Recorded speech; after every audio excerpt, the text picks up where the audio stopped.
আমরা পড়তে থাকি তখনই দেখি আমার বোন কাঁদছে, আমার বাবা কাঁদছে, আমার মা কাঁদছে, শুধু কাঁদছে আর কাঁদছে, বাংলাদেশ কাঁদছে।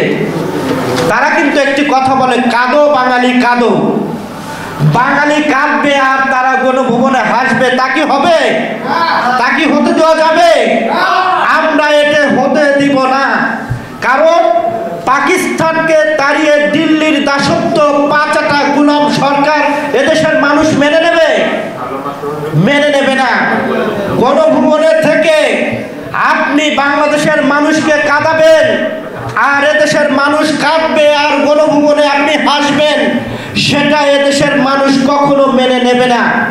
ওই গণভবন থেকে আপনাকে টেনে হিঁচড়ে এদেশের গণতান্ত্রিক মানুষ গণভবন থেকে মুক্ত করে গণভবনে একটি গণতান্ত্রিক সরকার প্রতিষ্ঠিত করবে, সেদিন আর বেশি দেরি নেই।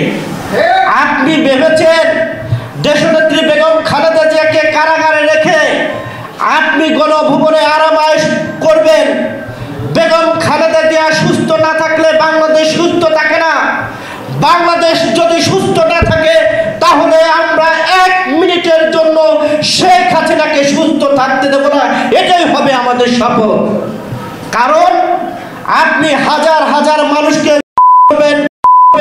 মানুষকে ভোট দিতে দেবেন না, মানুষের অধিকার জন্য রাজপথে আন্দোলন সংগ্রাম করতে দেবে না, আর আপনি গণভবনে আরামায়েশ করবেন আর আপনার লুটপাটকারী মন্ত্রীরা বলবে বড় দিয়ে ইফতারি করেন, আর সেটা এদেশের মানুষ মেনে নেবে, তা হবে না। আমরা মনে করি সারা বিশ্বের মুসলমানের যেই খাবারের ঐতিহ্যবাহী খাবার সেটি হলো খেজুর। সেই খেজুরকে নিয়ে আপনি তামাশা করেছেন, এদেশের মানুষ সারা বিশ্বের মুসলমান এটা মেনে নেবে না।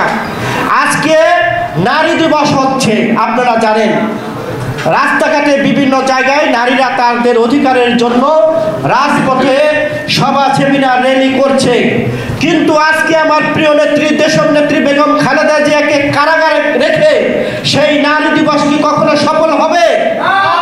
কখনো সফল হবে না। আমি আর একটি কথা বলে আমার কথা শেষ করব।